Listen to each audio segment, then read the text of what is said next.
विदर्भ मराठवाड्यामध्ये उष्णतेची लाट पाहायला मिळते।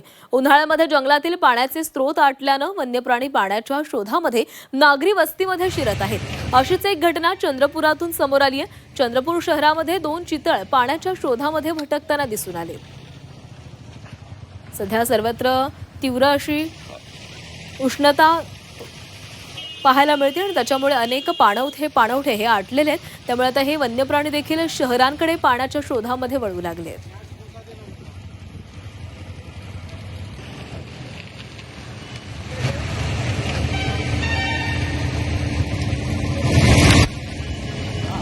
उन्हाळ्यामध्ये जंगलातील पाण्याचे स्रोत आटत चाललेले आहेत। त्यामुळे वन्य प्राणी पाण्याच्या शोधामध्ये नागरी वस्तीकडे शिरताना दिसतात।